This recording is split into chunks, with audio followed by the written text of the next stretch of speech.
باشمهندس، انا كنت عايز اطلق القطعه دي بس خايف الطلاق يبوظ لي الابعاد. يبوظ الابعاد؟ لان القطعه دي دقيقه جدا وخايف ابعادها تتغير او يحصل فيها مشاكل. طيب سيبني اشرح لك في اقل من دقيقه وبعد كده قرر. اتفقنا. مبدئيا طلاق الهارد كروم مش حاجه عشوائيه، دي عمليه هندسيه دقيقه وسمك بيتحسب بالمايكرون. بالمايكرون؟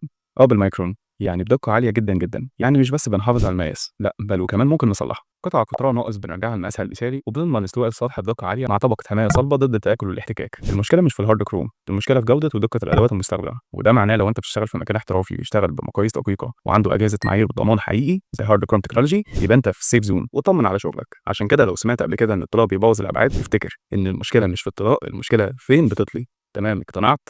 اقتنعت.